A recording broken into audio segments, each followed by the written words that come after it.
Welcome. Yeah. Everybody. How are you? Who you asking them?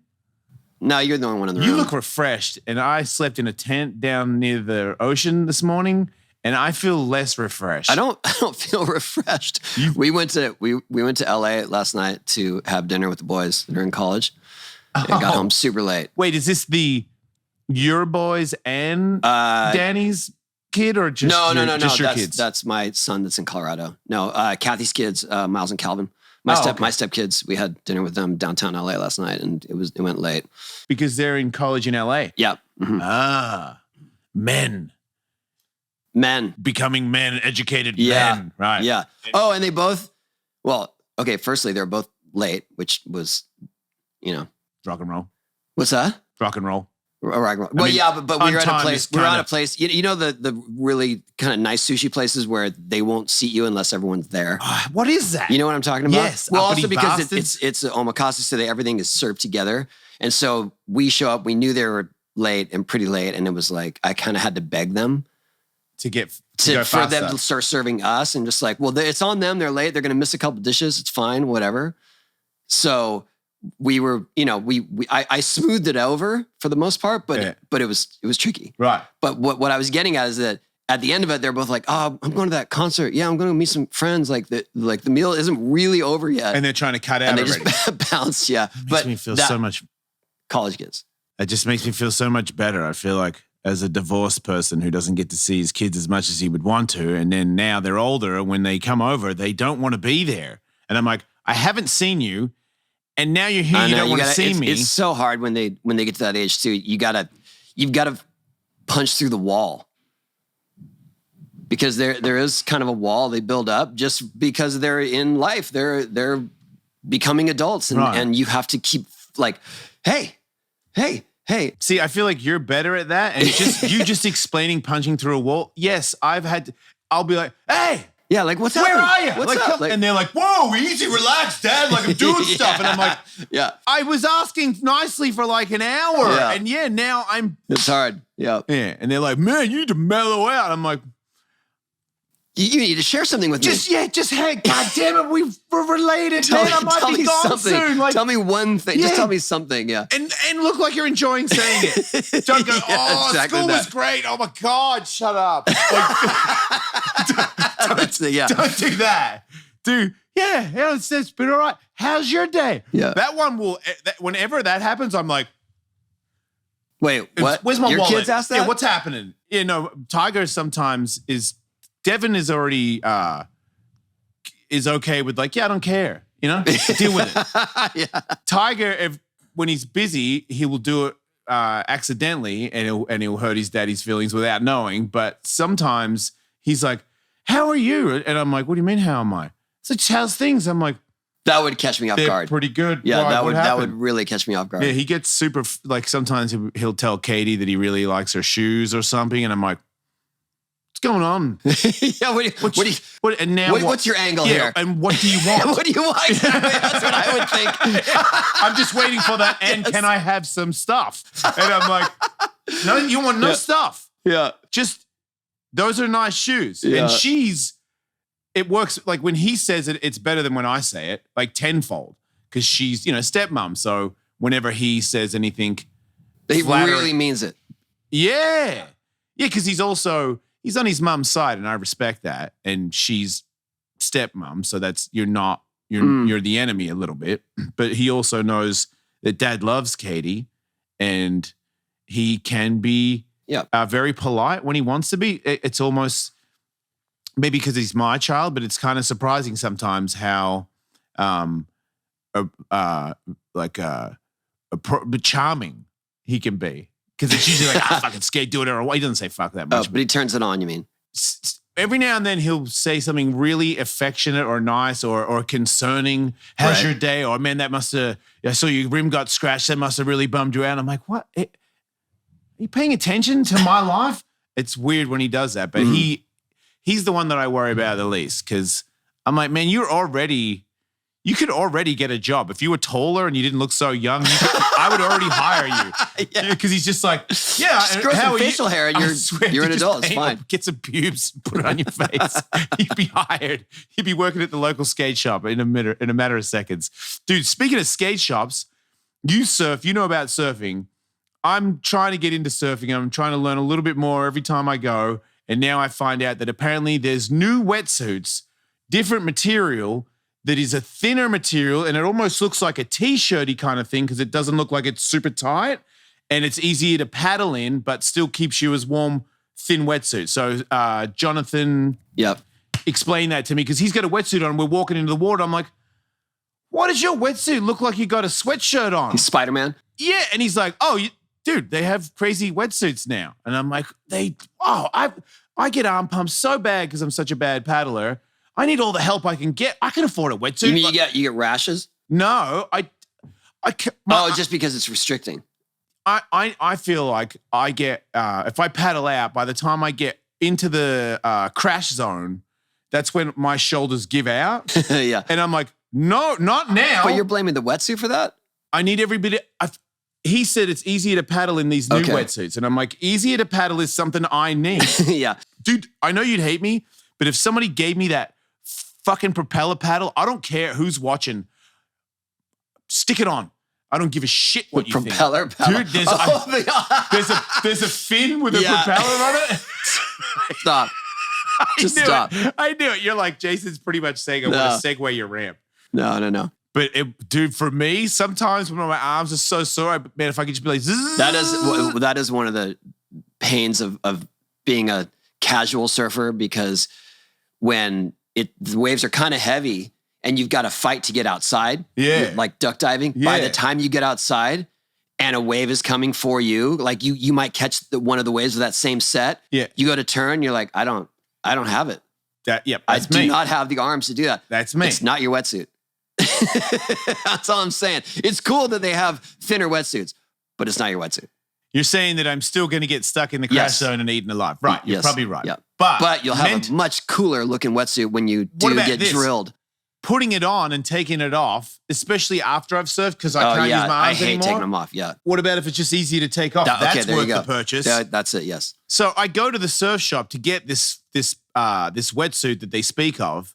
And I go there and I'm like, there's this new material. And he goes, oh, yeah, no, it's these ones. And I'm like, that's normal. That's a wetsuit. And he's like, no, these are like extra thin. And I'm like, let me explain it one more time. It's got this pattern on it. He's like, yeah. This is just Quicksilver and Rip Curl make a different one. And it looks like this. And I'm like, you want to try them on? I'm like, yeah, I'll try them on. So then I'm in the dressing room. You're being scammed. Dude, I'm in the dressing room trying to put it on, and then about 10 minutes in, I haven't got the fucking thing on yet. And I'm like, this is the same as my fucking wetsuit. Really hard to get on. So I fucking rip it off. I just leave it on there and I walk out. I'm like, motherfucker, selling me bullshit. Like, you can tell I don't know anything. And I'm like, I heard about these new wetsuits. And you're like, yeah, here you go, jerk off. Here's the new wetsuit. Fucking this guy doesn't know shit. I know. And that's every surf. It's because you walked in talking about the danger zone. They knew. I didn't say that. Oh. they knew that you're a rookie. I said crash zone. Crash zone, yeah. That's even worse.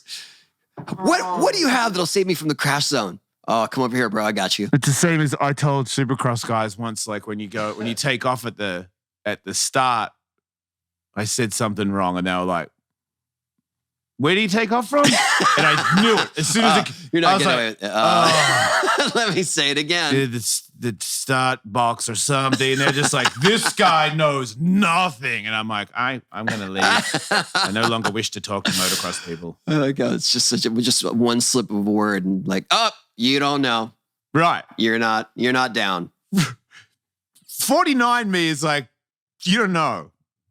27-year-old me, if you were like, crash, I'd be like, crash this. Get this fucking dude out of here before I kick his ass. Like people. For the record, it's impact zone. Oh, well, thank you. Okay. Surf lessons with Tony There we go. Hawk. So yeah, Impact If you say Zone. Impact Zone, maybe you go to the surf shop and they'll lead you to the actual wetsuits that you want. For the record, I didn't tell him about my Crash Zone story, all right? I just said I heard about these wetsuits. And somehow he still knew by the way I asked for these wetsuits. He was like, oh yeah, I got your wetsuit, you dickhead. And I'm like, man, if you're older, do you still have to pay so many surf dues? You know, like if I've got old man Witherby on the ramp over here and he's like, I'm learning how to skate and I'm 49. I'd be like, mean, honestly, that's where the term salty comes in, is people are just old and salty. Like, especially people in the water. And they're just like, "Meh," like, don't come to my break. Don't bother me. I thought it was peaceful out there. There's like Mother Nature's energy coming at you. Why is everyone so fucking angry? Because there aren't that many waves. I'm so And there are only more confused. surfers. Rob Machado looks like waves really worked. I don't even want to. Other surfers don't look like it worked at all. Made it look like every time they get a wave, it goes up their ass and aggravates the shit out of them. There was a whole different vibe, especially in Hawaii on the North Shore, where it was very aggressive and people were literally fighting for waves. So it gets hectic, but yeah, I mean, there's all the localism. When I was a kid, I was at Wind and Sea and it's in La Jolla, and I was just checking the surf. Yeah, because my sister lived right up the street, and I was staying with her. You told me this. You were in the wrong break for where you're from. Well, I wasn't. I didn't tell him. We were actually living with my sister at the time because we were between houses, my parents, and the guy's like, "What's up, man? Where you from?" And I didn't want to say, "Well, I'm staying down the street." You know what I mean? And so I was like, "Oh, you should have." I should have probably. And I said, "Oh, I'm Tierra Santa, that's where I grew up." And he's like, "Why don't you go back there before I get sick of your face?" And I said, "I'm just looking at the waves. What? How am I invading your territory or stealing waves from you?" But it was gnarly in the 80s. It was gnarly. One time I was at Seaside surfing. That's in Cardiff, and this guy just straight up paddled out. He's like, "Yo, man, why don't you go surf that break over there?" And he was big, and I was small, and I was like, "That's I'll probably go do that, I guess." Look, there's some people in skateboarding in the 80s that did the same shit. But there was also people in the 80s. Your story the other day about the Vegas contest where you were like, people were calling you gay and you were like, so what? I didn't even know you existed. I just thought everyone was like, is he? Fuck that guy. Or no, he's not. He's cool. Not what if he is or he isn't, who cares? I didn't know anybody had that opinion because I was in this group of people where you just fucking bullied everybody. Like, and I think it came from my peers did the same thing. And it's like, when your dad is mean, you are potentially a mean dad. Like, right. Molestation can be linked and all that stuff. Like it rubs off. Yeah, it's a cycle. Right. You got to break the cycle. Right. And I felt like, I had people in Australia do some mean shit, grab my board, throw it in the trash. Like, what's up with your grip tape? Because I put checkers inside checkers. Spent like 2 days making this fucking grip tape. And my friend, who's my friend now, Zach Reynolds, you probably don't watch this, you fucking asshole, was like, what's up with your fucking grip tape? And I was like, sick checkers in checkers. Spent all day making it. Looks like a pussy board. Let me see that fucking thing. And I was like, yeah, here you go. And then he just grabbed it and threw it into the dumpster from the side of the ramp and it landed in the trash can. God. I was like, and I just walked back down and grabbed my board out of the trash can. And I'm like, do I go back up to the top of the ramp? Or if I go up, do I get punched in the face? But these are the things that help me. I know. What do you do then? You grab it and you go back up there. You got that out of your system, right? We're good now? No, you don't say anything. You go to the other side of the ramp, far away from him, and you keep skating. Right. I love skateboarding as much as you beating me up. That's how, if you punch me in the face for like 5 minutes straight in front of everybody here and I walk off beaten and bloody, that's fair. Just don't take me from skateboarding. Easy decision. But I remember at McGill's skate ramp, and this is me in America for the first time and not understanding. So far, my experiences with skateboarders in America was beyond delightful. The first pro I ever witnessed in America was Jinx, and he just went. Jimenez. And he's just like, hey, man, where are you from? I'm like, from Australia. Hey, the skate. Yeah, good person to meet for your entry point, for sure. Right? I'm like, this guy's the friendliest person ever. Lance Mountain's like, stay at my house and skate my ramp. But I'm like, okay, everybody loves everybody here. And then I go to McGill's skate park where McGill and I think he's dad or something. I mean, everyone's being really nice. And I'm like, holy shit, that's Mr. McGill. And he's talking to me about, because I was doing 540. He's like, you know who invented the first 540, don't you? And I was like, so awesome. Yeah, I'm doing tail grab 540, so a little bit different than what your son did, but gotcha. Hey, everybody. Jason Ellis here with the Birdman talking about DoorDash. Are you a busy person? Do you go to meetings? Do you run errands? Are you flying around like a chicken with no head like I am? Sometimes you need to eat. I don't know if you guys know this, but if you don't eat, then you don't have any fuel, and then your brain becomes stupid. Do you want to be dumb or do you want to be smart? You should probably use DoorDash. DoorDash have lots of different, over 300,000 partners. And they have, it's not just like food and restaurants. If you wanted to get like some stuff from the drugstore or whatever, these guys will do it and do it fast and get you exactly what you want. Many, many choices. You might need some tape to tape your ankles on because you're going to skate with Tony Hawk and you're too old. All these things DoorDash can supply. For a limited time, our listeners get 25% off, baby. And that's 0 delivery fees on their first order of $15 or more when you download the DoorDash app and enter the code WOLF. That's 25% off, everybody, up to a $10 value and 0 delivery fees on your first order when you download the DoorDash app in the App Store and enter code WOLF. Don't forget, that's code WOLF for 25% off your first order with DoorDash. Subject to change, terms apply. Oh, code WOLF. But was there, and I was newly friends with Alfonso Rolls, and we were both 17, and Alf was more of a mini ramp skateboarder, but he was magical. On Vert, he was doing some shit that nobody was doing. Yeah. On Vert too. Yeah, that's what I'm saying. Like Vert tricks, like he didn't go really high, but he had. I was like, wow. I'm really happy he can't go high because he would be fucking destroying me. Yeah. But was there, and every time he fell off, he would just scream the N-word. And I was like, yeah. So it's just me and Elf and him. Yeah. And I'm like, what? And then I'm on the side on the concrete thing, and he does it again. He falls off. Fucking and I go, really, dude? And he's like, what? What are you gonna fucking do? And I was like, nothing. You know, because he was like 27 and I was 17. And he totally bitched me and Elf. We both just like took it, but I could tell. Alfonso's African American for those listening. Right.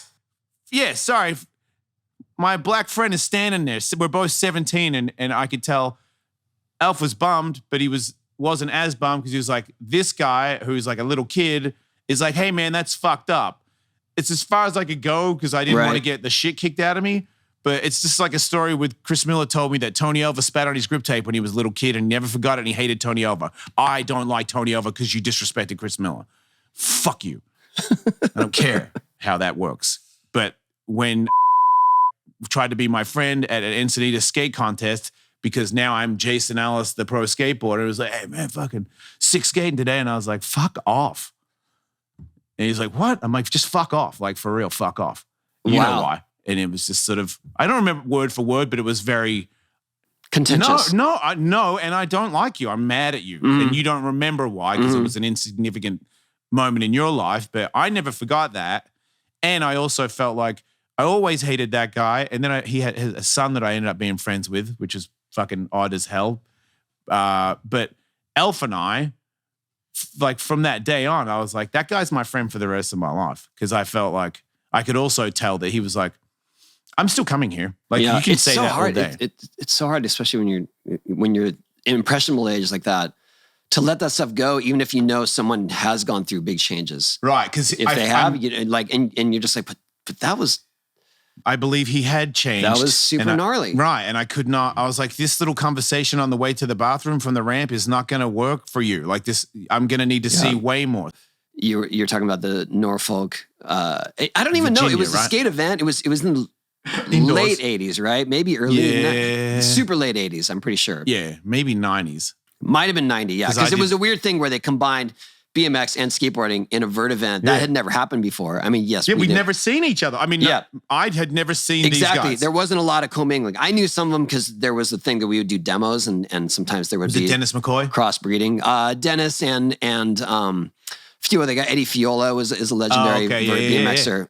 So there were a few guys that I knew already. I knew of Matt because he was already a legend in the BMX world for doing backflips. Right.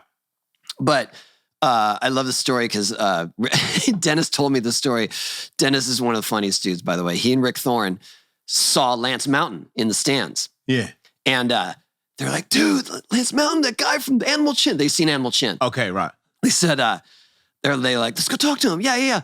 And so they go up and there was this weird tension between the BMXers and the skaters, right? Already. Okay. Just because we never commingled before. Well, we're both sharing the ramp. Well, sharing the ramp. I was under the impression that we invented ramps, and Right. now you're riding them. And I'm like, did I I was long sign past off? that. What? I was long past that idea, but I think know what you're saying. You were past. You've never been a. But here's the thing. So they go up to him and he's sitting in the stands watching, and Dennis is like, "Yo, man, Lance Mountain, you're a favorite skater." Rick's like, "Yeah, man, that video, you like the Animal Chin when you're skating the ramp, you got pillows on your knees." And they're taped on it, you know? And he goes, It's not me. Lance said, "Oh, that part isn't me. That's Chris Borst." And they both look at each other, they're like, "Well, that dude's our favorite skater then." And then walks away. No one's ever shit on Lance, man. That's I love awesome. those guys. I love that. And most likely Lance probably thought it was funny. Oh, hell yeah. Yeah. You know, I got a Lance Mountain painting for my house because this Gregor Rankin told me a story at the Snake Pit skate shop when I was 16 before I came to America. And he said that he was in an amateur contest in Tahoe where Grosso was the next big thing. And Lance set his skateboard tail on fire and told this crazy story about him competing. And at one point he couldn't hear any crowd. He blurred out. Gregor told me a story where he was tearing up in the story, and I was 16 and he was about 28, telling me the story of a life-altering experience in America being a skateboarder that for sure inspired me to like give me more power to go to America and not quit until I got like my job there. Because he told it with such passion that I was like, I want that. I want that experience. That sounds like the greatest experience anyone's ever had and can have. And it was such a mind-altering thing. And to know that in this contest, like just I'm going to have my tail on fire and then I'm going to skid it across the ramp and there's gas on the ramp and the ramp's going to catch on fire. And I'm like, that is a supercharging idea. Like you are a fucking gangster. I love Lance Mountain for that. So now I know Grant and Grant Britton who's selling these and I see it. I have a job where I'm making money and I was like, I've never bought, I'm broke. I mean, I've always been broke. Yeah. I'm like, I'm going to buy the biggest one he has. I buy the biggest one there is, take it to a frame place to get framed. Turns out Lance Mountain goes to that frame place. No way. And he's like, oh, somebody got a picture of me. Who's that? and it's like, yeah, some kid ordered it, Jason Ellis or whatever. And he's like, oh, I know that kid. And I'm like, wow. You know, like wait, when was that you bought that? A year ago. Oh, like, yeah, I was going to say that because it was Grant. He was selling it recently. Yeah, I bought it off Grant and then I put it in the frame place and Lance saw it. My only thing was, I'm like, wait, Lance saw it and he didn't sign it? Like he just looked at it and left? Yeah, but I know being on the other side of that, it would be pretentious to just be like, hey, there's a picture of me. Let me sign it for the guy. Lance is pretty far from pretentious, so. Yeah. But that contest in Norfolk, and we were almost oblivious to all of this, but that was the first 900. Yes. Ever. Yes. That was Matt Hoffman. Yes. Amazing. Yeah, I agree. No, I remember just not a jealous bone in my body. I was just like, whoa. And to top off, it wasn't just that. It was how he was doing aerials frontside and backside and alley-oop around the ramp. And I'm like, nobody in BMX was doing that. And he was doing it. And I was like, this guy is, I am really I'm a fan and I don't even care about BMX. Like I'm now just a fan of all BMX guys. Do you know how Matt got discovered? Well, go ahead. When he landed that 900, his spokes broke out of his bike. And it was once again, I was like, This guy just exploded his bike and still made it. Yeah, absolutely. Oh no, Matt. I mean, I have stories for days about Matt on Huck Jam. One time, so we have, obviously you know this, and anyone watching this might know it, but we have this channel on our ramp. It's 8 feet across, and when we would have the Huck Jam, one side was the gap, and one side was the bridge, which you could grind across. I can already tell what's going to happen here. So there was a thing where Matt and I want to say Dave Mira, I can't remember who it was. Doubles? They had a thing where they would go, one would be rolling across the deck, and then Matt would do an air, and then he would jump, like roll in across the channel, right? So Dave Mira comes this way, Matt's coming this way, and it looked crazy. And they did it every night. Like it was amazing. Dave came in late. So Matt saw him coming and realized he's not going to make it. So Matt goes straight up in the channel. So Matt is doing an air, and he is not going to clear the channel. And he bails. He did an aerial on your ramp. Did an aerial that he was supposed to go over Dave Mira. Air? Because Dave Mira came in late, he had to go straighter up. He had to go higher. And he landed in nowhere. And then he ejected. To the ground. To the ground, which is, there was a your little... Your ramp's 13 foot high. Yes. How high was he off the top of the ramp? I don't know, 5, 6 feet. But there was a little bit of raise right where the channel was, because we used to have a launch ramp right there. That was part of the whole setup. Yeah. That changed the next year. But so he caught part of the launch ramp, but not that much. Not enough. Right? Worst heel bruise. I mean, we're talking about a guy that already had everything broken 1,000 times over, and he just fell 30 feet to the ground. So he hurt he got the worst heel bruise I've ever seen, didn't break it somehow, and also sprained his wrist somehow. Yeah. Right? So the next show... I'm surprised he didn't do more than that. He's riding with his heel hanging off his pedal, which they usually do, but he's exaggerating it. And then he can't use his hand that well to hold his handlebars, so he tapes it to the handlebars. He taped his hand to the handlebars so that it would stay on. Everybody out there that thinks you're an athlete, you don't know Matt Hoffman. Matt Hoffman is he's the greatest. The heaviest. Yep. The heaviest hitter in action sports. And the reason he did that, because the show must go on. I'm pretty sure Matt was maybe the only other guy in the entire run of Huck Jams that didn't miss a show besides me. We should get him on, but before we get him on, we should plan out all the stories that the biggest bangers, and just have him reel off all the bangers of his career. He's got he when they first started using synthetic ligaments, it wasn't approved here. So this is probably the gnarliest one. Yeah, this one was, you know the story. This one was a story that when I heard it, like all skateboarders were like, "Who is this? Yeah, what kind of a freak?" So Matt, they were using, or some doctor figured out that they could use synthetic ligaments in your knee. Yep, not cadaver ligaments. No, like truly plastic. Man-made plastic. Yeah. And I don't really understand. There was some loophole where he found a doctor that could do the procedure, but couldn't get the ligaments because the ligaments came from Europe. Right. So he had to get them and then illegally ship them to that country. So he goes to Europe and he gets the ligaments in whatever, I don't even know what the... Flying to another country to get ligaments to get ligaments. And then he put them in his bike bag, in a bike bag where he had taken the whole bike apart. So it's just a jumble of parts. So if anyone opened it, it's just confusing anyway. It's not like... You can't tell... It's not like there's just a bike in it and there's a package of ligaments. Right. And so it just looked like bike parts. And he said, I'm pretty sure he said, someone like unzipped it and was like, ah. So his heart rate went up because he was like, oh no, he's going to catch my illegal ligaments. So he illegal ligaments. Comes home with his bootleg ligaments. Yeah, with his black market ligaments. So cool. And then the doctor was like, yeah, I'll put him in. And instead of being put under for general anesthesia, he does a spinal tap so that he can watch it. Yep. Because he's really curious about the procedure because it's new. Yep. Matt Hoffman he's the king. He's the undisputed king. Is Evel Knievel gnarlier? Well, I mean, that's all. I guess that's open for debate. I'm just Evil saying Knievel, that's how gnarly he is. True. Yes. You got to it put him in definitely. there. I mean, I would say Matt is gnarlier in that Evil Knievel. He was awesome when I was a kid. Like you wanted to watch everything he did. I had the action figure. I think I still have one. If you don't have one, you can probably get one off Cab for a small fee. but he was amazing, and we would watch anything he did. But the fascinating thing about Evil Knievel is that usually he wasn't going to make it.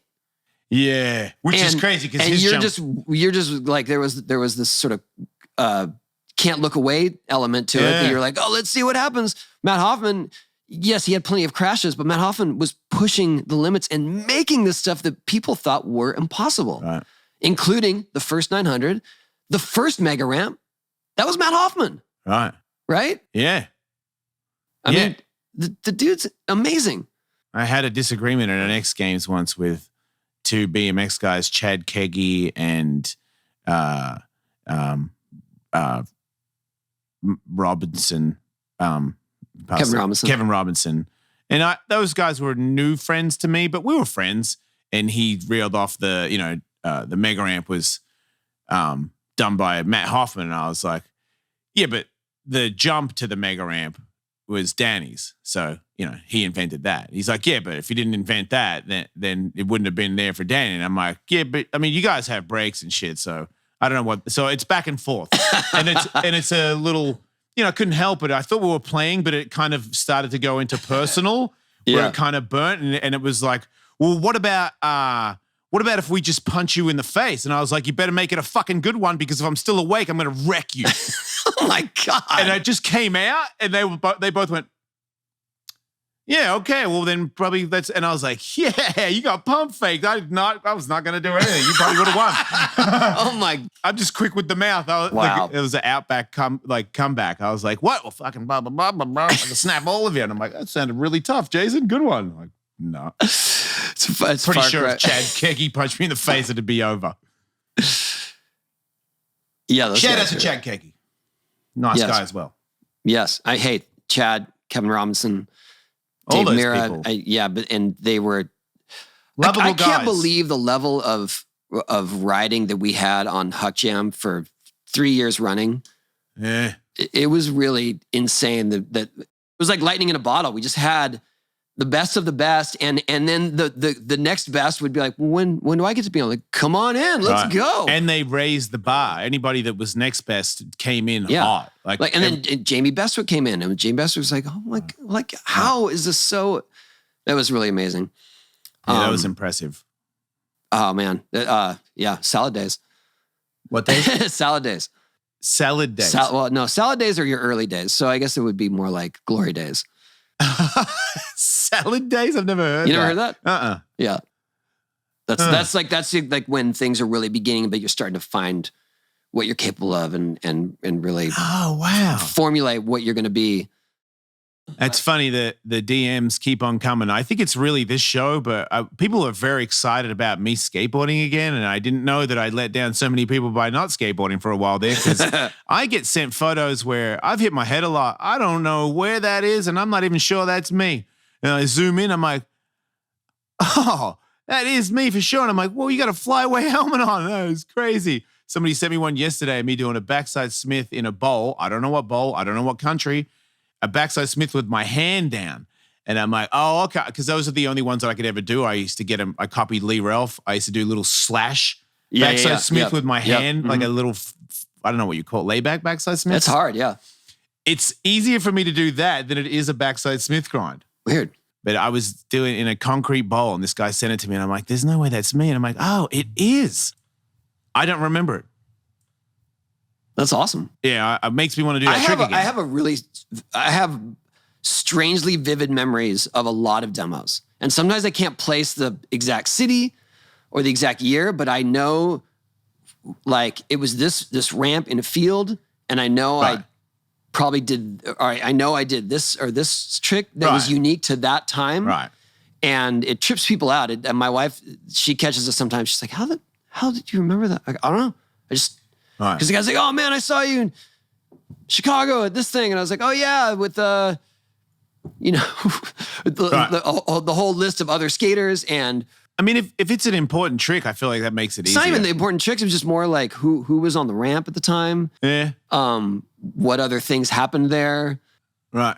Maybe even the shop. But then everything else is like, woo, I don't know.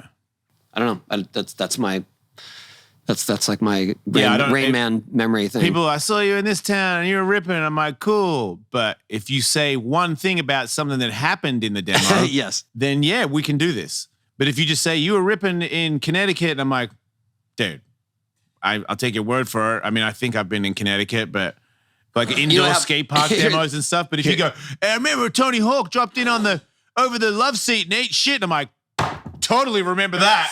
Never forget that. I do have a thing that people have this. It happens to me all the time, but generally they'll know they saw a skate event or they know of a skater or they grew up with a skater and they just assume it was me. Oh, because perhaps my name was the only one they knew at the time. It's like, yo, man, I remember we used to skate in Baton Rouge at that ramp. Like, I never went to Baton Rouge. Yeah. Ever, like, and I certainly didn't skate there a lot if I did. right. I didn't grow up there. Yeah, or we went to high school together. I'm like, we didn't. Okay, see, I thought that was like a scam because I get that on Facebook a lot where people go, hey, man, it's been a long time. How are you? I'm like, That's what it is that they might have known a skater, like maybe they knew, or in Oz or something, and then they're just like, it must be Jason Ellis. He's the only one who had success. It has to be him. That's in their mind. That's what it is. Have you ever had someone say that they're your brother? No. I've had people say, I'm pretty sure we're related. My name's Hawk with an E. I'm like, I don't know about that. Yeah, I've had people say, "Oh, mate, you probably don't remember me, but my dad went out with your mom," or so, and I'm just like, "I'm your brother," and I'm like, "Nah, No. I don't remember that day." It's hard though because sometimes I've learned not to argue with people about it. Yeah, because they're so convinced that did happen or whatever it was. But also like, oh man, I saw you on the Bones Brigade tour with Cab and in this city, and I know that I wasn't on that part of the Bones Brigade tour, right. And now I just go along with it. Oh, because it's just, I don't want to bum them out. I don't want to bum them out. I don't want to think that I'm trying to dispute their recollection of facts. Yeah, but it's hard because it's just like, oh yeah, cool man, thanks. That's cool. Sometimes it's easier to say "cool man, thanks" than be like, "Actually, I was never there," because now you're gonna make him feel uncomfortable. Right. Or a lot of people who skated in the 70s, they're like, yo, man, I remember you as a Grom skating at Marina all the time. And I was like, I went to Marina like 3 times. And for sure you didn't notice who I was. Yeah. No, right. I was a little right. kid that was too scared to drop in with the big guys. Right. And so it's funny how you romanticize those times. Yeah. And you're like, oh, I must have been skating with all those people because I was going to Marina Del Rey. Right. And I'm sure we all do it in our own way. Yeah, for sure. But it gets weird when it comes to that. And I get the same thing like on whatever. I used to get a lot of messages like, oh man, I remember you in high school and you rode BMX and we always thought you were going to be something big. And I was just like, I don't No, you didn't. No, you didn't. You did not. It didn't happen. I was not always BMXing. No. That's not me. That's somebody else. Yeah, what are you or talking like about? that I did both. Or because that was when the X Games started happening and they're like, I know Extreme Athlete. Oh, yeah. Probably Tony Hawk. And I thought he rode bikes. Maybe skateboards. Whatever. It was him. For sure it was him. And he went to school in Sacramento. And you just go, yes. Yeah. Yep. Good to see you again. I did. Let me go. Well, like I said, you just end up agreeing with them. Like, cool, thanks. Yep. Yeah. Right on. Yeah, I get that one. I have less to prove. Maybe you're right. And also at the same time, who cares? Yeah. But you're saying your memory's not that great, so it could have happened. That's the worst part. Like, yeah. That's why when you say stuff, I'm like, unless it's like a big one, like, remember when my dad was married to your mom? And I'm like, no, I would have remembered that. I hit my head a lot, but I would totally remember that one. Yeah. Like, I remember my mom and who she went out with, and they were kind of big deals to me. I hit one of my mum's boyfriends in the head with my nunchucks once. I made on purpose. Yeah. I was watching the End of the Dragon a lot, and I made a broom handle one where you get those little screws. Oh my So God. I had a broom handle, and I'd learned how to do the little flick around. You know what I mean? Like catch it. Not good, but you know what I mean? I could do the little thing here and there.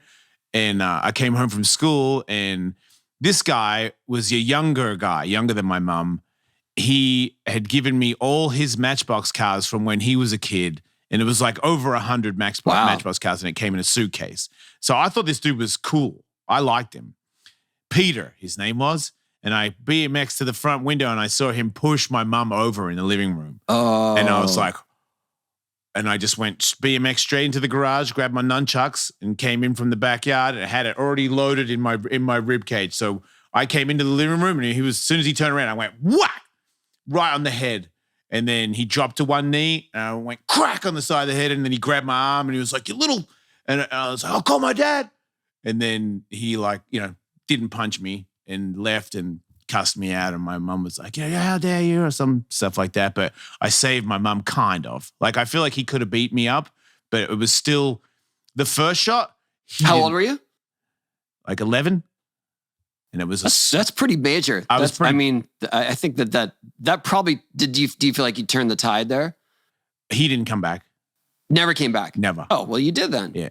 I just mean like you either changed the dynamic between you and him, or you shut it down. Yeah. I also called my dad and said, "You should beat this guy up." Oh, wow. And my dad would beat people up. Yeah. He liked that. Yeah. I don't think he did, but he knew that my dad was looking for him. So he definitely didn't come back around again. Right. Wow. Yeah, I was pretty pumped. Shout out to Bruce Lee, because that totally is where I got that blow from. That's amazing, though. Right? Because now that I think about it, I'm like, man, I can't believe that worked. You know? The nunchucks, they just sound so, they seem so violent and so painful to be hit by them, and to think that, but generally people are getting hit by them by accident when they're doing when you're spinning it, which is not, it's hard. Yeah, I think that's probably what happened to me at some point. I was like, oh. Dude, if you don't hit yourself in the head with it, you're not doing it right. Right. But then to think that you're intentionally aiming for someone, that's a totally different level of power. Yeah. Yeah. And it was because you tuck it in your arm and you smack it out like that. Wow. Yeah. And that was the one thing that I could do. Whap, and I'd get it back under my armpit. And I'm like, man, I could really make that work. So. And you did. I just came out of the backyard. He just turned, he was like, blah, blah, blah, blah, and just turned into it. Wow. I was so pumped on that. Hero. Yeah, right? This is as close as I got anyway. I used to take Aikido. Oh, no. Is that like judo? I'm not. Are you kicking or tripping people? I was really young. What's that? Are you kicking or tripping people? I feel like we were just, I honestly feel like all we were doing was seeing how much pain we could take. Because our instructor would be like, okay, do this now. Now push. And you're just like, is that it? Stretching your wrists until they hurt. And then just like, okay, breathe into it, breathe. Did you have a belt? I think after a few months, I was just over it. Because Did you have to wear pajamas? Yeah, you had to wear a gi. Right, you had a gi on. Yeah. That's pretty cool. But it was, it was the late 70s. It all seemed sketchy to me. Yeah. And my friend was into it, but at some point I was like, are we just there just to endure pain? Because I don't feel like we're learning how to do stuff. Yeah. Well, back then, a lot of mixed martial arts was bullshit. Yeah, this one felt like bullshit. If it wasn't for the Ultimate Fighter, the Ultimate Fighting Championships, I think it would all still be bullshit, because it was very apparent when all the karate, taekwondo people all met in the cage for the first time. And I was like, all that, right. Not so fucking good now, is it? Like all of a sudden it looks like you're just doing fundamental punches to the face. And then, okay, come at me like this. I got you. Not over and over again, just one time so that I can block it. Yeah, that's it. Yeah, not two times. I'm not trained for that. I know. All right, try this one. Dude, come at me like this instead. Oh, dude, that was one of the other things. The people on the ground against anyone that knew anything on the ground. I feel like in the Ultimate Fighter from 1 to 10, you could have done this and won. Like I think I could have got I could have caught a karate guy on the ground and gone tap, and he would have gone shit. I think I'm going unconscious. I don't think he needed to know anything. It just seemed like all the toughest guys in the world were like, I'm really tough, El, but don't, if not if I fall on the ground. I'm like, wow, that's so weird. You should probably know a little bit. But now it's everybody knows everything. Yeah, Everybody, well, it's like skateboarding. Yeah, now it's crazy. Now there's Bob Burnquist that are in MMA. And it's just like people that can do absolutely everything. Go switch and just everything. Weasel out of the move. Yeah. It's kind of a crazy thing, though, because there's still really big players in the game that can't do certain things. And it's like, it's not a skateboard contest. It's if you can't do that one certain thing, and I know, and somebody explained it, is like, imagine if you had lasers out the front of your house that like had all these little things that, and if anybody went there, lasers and guns would shoot, but your back door, there's no lasers, no anything, and the door's unlocked. How hard is it to get in your house once you know that? Like, I just want to go to the front. I'll go around the back. There's really good guys that'll kick your head off. And then they get on the ground and they're like, oh, that's their Achilles heel. Yeah. And I'm like, but it's your job to not lose. Like, why would you not practice that bit? But it's now very apparent to me that some of the biggest players in MMA are like, nah, this is my bread and butter. Right. I'm like, I know that's your bread and butter. So that means everybody knows that that's your bread and butter. So no one wants to play toast with you, son. They're all just going to put you on the ground and choke you. That reminds me of kind of mid-90s X Games, between 95, 98, when suddenly Bob came on the scene. Yeah, and he's doing switch, and everyone's like, and so Bob could just do a switch frontside air, and the judges were enamored because no one could do it, and that was where became all of our weakness, right? Yeah. Because we were just like, fuck, dude, Bob, like, how does that even work? Yeah. So I made it my mission to learn switch McTwists. And I did. Yeah. I did it a couple times. Yeah. And then I tried at this one X Games, I want to say it was like, when it was the second year in Rhode Island, like 96 maybe. Yeah. That's all I had going into it, where I'm like, switch McTwist. So I would do a run and kind of hold back the whole run and then try that at the end. And it cost me doing well in the event. Because I was so like, all right, that's what I got. Right. I got switch. I got a McTwist. That's what's going to take me all the way there. And that wasn't it. You didn't make it. I made one squatting into the flat, but obviously didn't count. It was enough to make a big deal. Like, holy shit, he did a switch but and not twist. To place high in the contest. But it wasn't a make. And then every run that I had, I was just trying to get to that. So I was kind of being conservative with it. Yeah. And then when I finally got to it, I never really made one. Oh. And I don't even know what place. I didn't do that well. I think either Andy or Bob won it. Right. And rightfully so.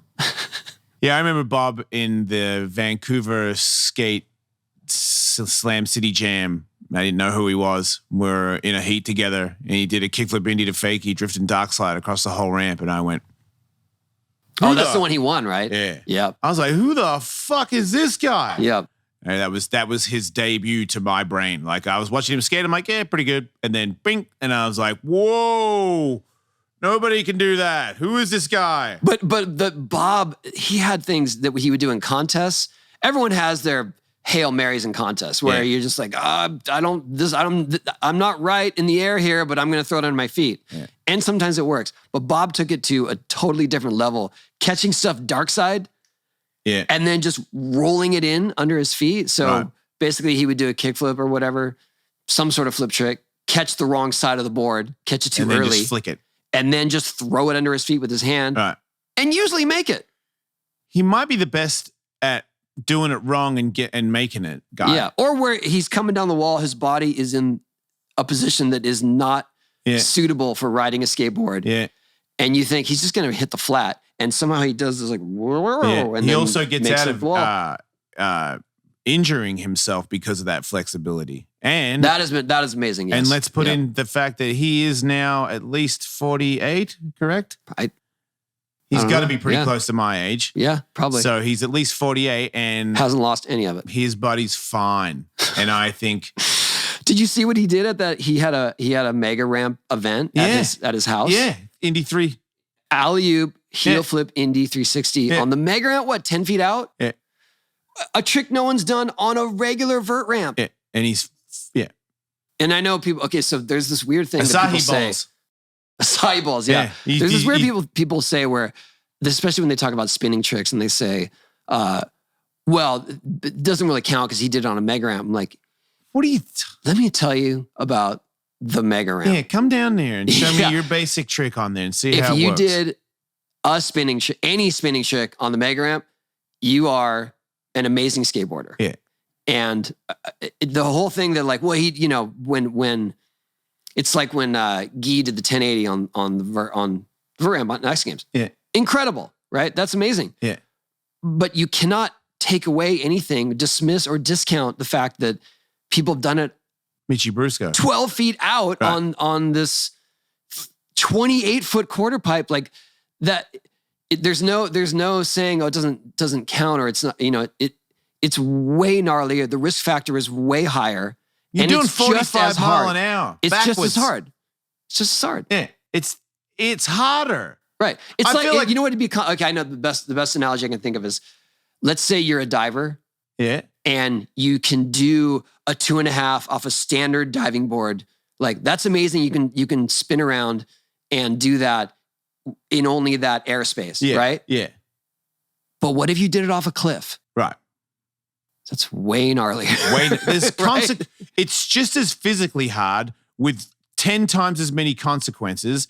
And as vert skateboarders, consequences come into play. Yes. If you're like, I try this trick and I go wee down the side of the ground, or if I try this trick and do it wrong, it's whack and you're asleep. Shut up, all of you that think that, because you have to play it. You can't just erase the fact that I might get completely annihilated. It's in there. You can feel it when you go down the mega ramp and the wind hits your face. Oh yeah. You're like, I'm going really fast. There's no ducking it. And that first air on the quarter pipe, you've never seen coping that far beneath you. Yeah. Ever. And it is frightening because you question. You don't get a warm up. We don't have brakes. The first rolling makes your eyes water. Your eyes start to water as you're coming up the thing. You're like, and then boom. Yeah. And then you don't know where your landing is because you're so far away from the ramp. You can't tell until you're on the way back in. That was the hardest thing for me to figure out was, how will I ever know that I'm in the right place? Because I've never been this high and I don't know where the coping should be in my line of sight. And you don't get that is literally why I started doing 540s on the mega ramp quarter pipes, because then I don't have to see it while I'm spinning. So I know it sounds ridiculous, but when I take off, I know the right takeoff for a 540 for a McTwist. Yeah. I know exactly how much to pull off. I know how to spin. I can spin slower because I'm going higher. And so that way I'm blind to that whole distance of the coping, seeing the coping from far away because I'm looking upward, right? And so when I come back around, I'm coming on the way down. I'm at a height that I know where the coping should be. Yeah. Because I'm only, whatever, 6, so you just 8 sense feet that tall. you're in the right spot though. And or you don't even do that. Yeah. But if I had to be looking at the coping the whole time, I would be questioning it. I'd be like, oh, that's wrong. That's wrong. I know it's weird, but I do think, and people do. And I know we're getting into the weeds. People see, you said you want us to get in the weeds sometimes. Here we are. Okay. When people jump the mega ramp, a lot of people warm up with the 360. Yeah, because the wind blows you off access if you go straight.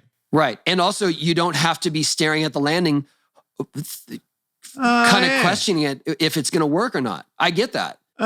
You only see it on your last half of the turn when you're already closer to it. And then you know if you're good or not. And there's still time to bail. Yeah. If it's really off.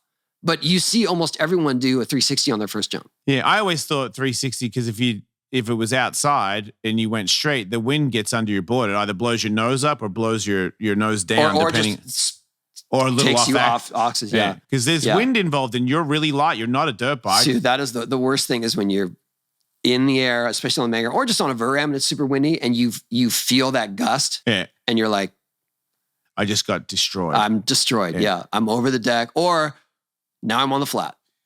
Yeah, I mean, I was in a couple of those Mega Ramp X Games contests outside where you watch the flag before you go down the roll. Oh my! I did that every time. And I'm like, sometimes I'm like, the flag's like, boom, boom, boom, and I'm like, I was that guy just watching it. Yeah, I was that guy that was stalling everyone else though, just like when is it gonna? And then it'll die for a second, and in your mind you're like, I guess that's good. Yeah, but you know it. It didn't mean anything. Back up. Yeah. I was like, man, I'd be waiting for that flag to go down. I'm like, you know what? I'm fuck it. I'm just going to go. Like, there it was a makes any time difference. when, especially when we took the Huck Jam outside, and I had separated my shoulder on one of those tours. And so that's why this drops right here. But I was having a hard time grabbing with this hand, and that's how I grabbed 720s, like doing the Weddle grab. And so I wasn't able to get a good snap the way I used to. Yeah. For a couple of years. For a couple of years. Eventually just my whole life because I got old. But in those days, it was harder for me to snap that trick because I didn't trust my shoulder to really grab it. So I was trying to, I don't know, it was just got tricky for me. And when it would be windy, I'd be like, sweet, because that's going to give me the lift I need. So you would do it on the wall that on blew the wall you out. where it blew you out, and it worked for me almost every time. Fucking so weird. That's so weird. But sometimes I'd go up to set up for a 720, like ready for the wind, and the wind didn't come. And then I'd be spinning, and I'm like, oh, damn, didn't catch it. Wow. Yeah, I did not. You know what's ironic is that the reason that I dislocated my shoulder, that I separated it, didn't dislocate it, was because we were doing a demo. We were in New Jersey on the Huck Jam. We were outdoors. I want to say it was like 2006-ish. And it was so windy that it was problematic for anything. It wasn't like you could be using one wall better than the other. Yeah. It was just blowing super hard, and we were having trouble doing. I mean, kickflips are out of the question, right, for sure. But I just did a melon grab air, like a method air. Yeah. And when I let go of my board, the wind just flipped it. And I didn't know. Didn't know. So I landed with my board literally upside down. And tried to roll away. Well, yeah. And that's went straight into the flat. My God. And then I felt I could just feel my shoulder was off, but I knew it wasn't dislocated because I've seen dislocations enough. Yeah. And I went up the ramp, and I just felt like it was further apart. It felt like it was hanging. Yeah, because that's what I mean. But it was still functional. Yeah. And so I went up to the ramp, and Dennis McCoy, who we talked about earlier, was on the deck. And I was like, he's like, are you okay? I go, I don't know, something's wrong with my shoulder. He goes, oh, you separated it. Separated. Yeah, right there. See mine? Right here. Yeah. Separated. I go, what does that mean? He's like, none. Well, I'm like, well, can I use it? He's like, eventually. And so worst person to tour, ask. So this was pretty wild. And I still I'm still kind of proud of this, but also like it was painful in that that demo, I finished it out, but it was really painful. And I was just like, oh man. So then I went, we were on the move too. So we went to Chicago a day early so that I could go see the specialist and figure it out. Yeah. They did an MRI. I separated it. They're like, all right, we just can't use it. Yeah. What do you mean you can't use it? All right. We're on tour. Yeah. We got to skate tomorrow. So I did 2 weeks of Huck Jam only using this arm. Did you have that taped down? Yeah, we had Barry on the trip, the athletic trainer. Like sports tape or something to hold it in there? I think he did tape it, but a couple times I had allergic reactions because he'd leave the tape on for so long. Oh, wow. So sometimes I couldn't, but I just remember. You can't thinking that. You can't wiggle that arm to adjust your body either, though. I could use it. I just couldn't use it with force. Okay. So but you could still do that with it? Yeah, I could do that, but I couldn't do it invert. I couldn't really grab to hold on to things. So like a basic grab, maybe like nose grab would be okay. But if I were trying to do something like tweaked, no, because you need that leverage when you're trying to twist it. And so I was very limited in my trick selection, but I got really good at Indy 5s on that trip. Fucking hell, man. Indy 5s with a separated shoulder? Nope. Well, because that was this arm. I'm talking about if it goes wrong. Oh, yeah. Your Indy 5 on a separated shoulder is like full. Right after that tour, I learned Indy 7s. More because more for sheer functionality. Yeah. Because I still wanted to do 720s. Yeah. And like I said, I couldn't grab it. I couldn't snap it. Wait, you did a Indy 7 with a separated shoulder? No, it was it was already pretty well into healing. Okay. But it made me learn it because I just was like, oh, maybe I can do that since I've been doing. Did you actually stop skateboarding after you separated your shoulder? No, I was on tour. So you didn't stop? That's what I'm saying. I was on tour. But then after the tour, did you take a break? No, because by the time the tour was over, I felt like it was good. It was fine. That's fucking crazy. Because it was we still had like I can't believe you can make your hand work at all. the tour was 5 weeks. That was the first week. So for 2 weeks after that, I was only doing mostly indie grab, tail grab, and then I started to feel like the thing was when I would do something with this shoulder, it felt like it was just going to pull off. Yeah. And then I got to a point where it didn't feel like that. So then I started doing other grabs and stuff. Right. And I was able to do inverts again. Like that's a big deal in my demo, in my, demo trick selection or hand plants. And then I was able to do inverts again and got it back. Did you have any like procedures on it? Like any? No. Nothing. No. Have you ever? Not on my shoulder. How is it now? It's fine. You're fucking weird. What? Because you feel. I feel like you're like your injuries and your denial of injuries or something. It's maybe not the word denial, but something about you being hurt and you're like, no, I'm not.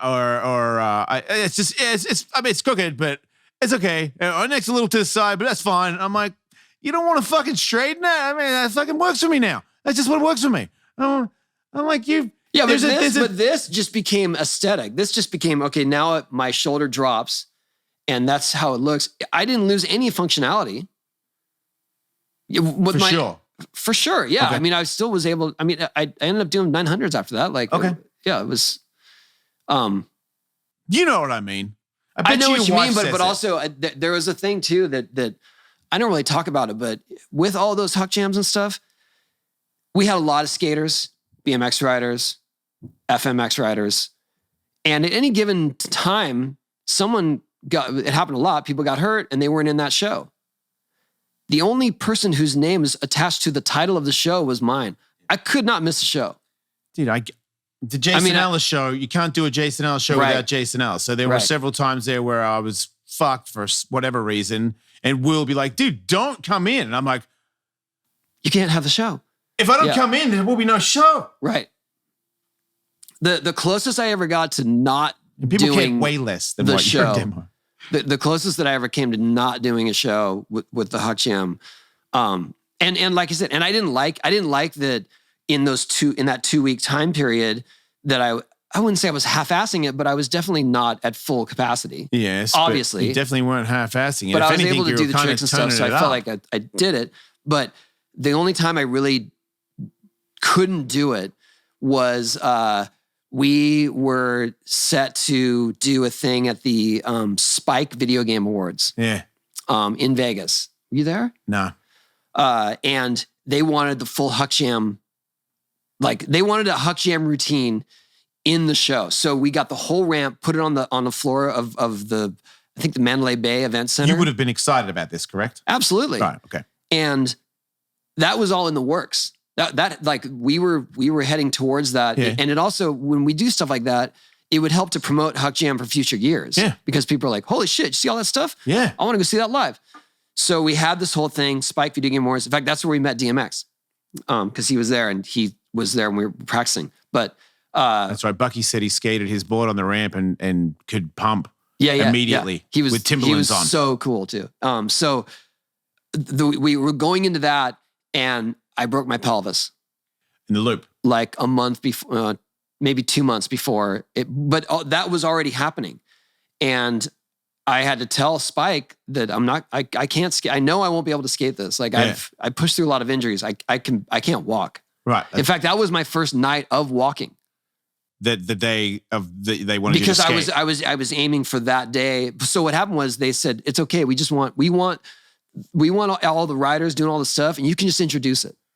That's fine. Shit. Okay. So, I was at a table and I was like, hey everyone, it's Tony Hawk. Check out Boom Boom Huck Jam. And then everyone drops in. And that happened? That happened, yeah, because they agreed to it. They just wanted me on camera. I taught Jesse Fritsch my lines. Yeah. Because I would lead off it was just one big routine and I would lead it off. And he replaced your line. Yeah, and I was just like, all right, just make sure you're here. Yeah. These are your cues. Yeah. You don't have to get crazy. Yeah. Just be at the right place at the right time. Yeah. And he did. He made it. But that night was the first night that I tried walking because they had a red carpet. And how was it walking the red Sucked. carpet? It's the So you worst. were really trashed. I was trashed. So I think I made it. I like made it to the red carpet, and then as they were seating us or whatever, I remember thinking like, oh, I can't really go any further. And then I started walking with the craziest limp. Like just dragging Like one leg needing behind you. people to hold me shoulder. Like, okay, we're going to get there. that Such a sucked. good advertisement for skateboarding. This guy's the king of it all. You could be him if you dig deep. Like, I'm like, wow. I just want to grow up and be Tony Hawk. You know, Look it's how much funny. fun he's You having. said that. We were talking about last week with Jack Black or the other week about the Action Sports Music Awards. Yeah. Do you remember? You probably don't, but the very first award they gave out, I'm pretty sure it was to Barrett Christie, like the first award of the whole event. We're like, we've got this big event, the Action Sports and Music Awards. We're going to give awards to the craziest action sports musicians, whatever. Yeah. I'm pretty sure that I don't remember what the award was for, but the first recipient, I'm pretty sure was Barrett Christie's pro snowboarder. Oh, okay. And she comes up to the stage on crutches. And I Okay. was like, perfect. Yeah. No, that's us. Like, that's us. Yeah. Yeah, perfect. The first award given is on crutches. No, I never feel like everything I've brushed with moto and bull riders and everybody that's done the gnarliest things, everybody that meets us and sees how we run our game is immediately they have immediate respect for us. They're like, oh, okay. Because sometimes people might have an opinion about skateboarders. They might be like, you know, just little kids or something. I'm like, at one time, Jerry Seinfeld saying that when I see kids skate, I know that I don't have to worry about them, was one of the smartest, normal people quotes I've ever heard. Because I'm like, yeah, like it's a thing that in life, if you never quit and you just keep showing up, that's an unstoppable motherfucker right there. Right. And skateboarding, if you've been doing it for more than 5 years, you have done that several times. To the point You have the persistence and the discipline to get through anything if you can redirect that energy. Right. And if you do it sure. enough, it's a pattern that cannot be shook off. So Right. for the rest of my life, even if I want to quit, because trust Yeah. me, sometimes I do. But at the same time, there could also be viewed as extreme stubbornness or recklessness because we Yeah. just keep trying and it's just like, dude. Yes, but those people are stupid, Tony. That's it. We should end it there. Good. There it is. If you're not skateboarding, remember you're stupid. That's it. Good night. Like and subscribe. What did you fucking like in this? Everyone picked up on that one. I so love with it. For a second there, I'm like, wait, are you dumber than me? Oh yeah, you're joking. No, it's good.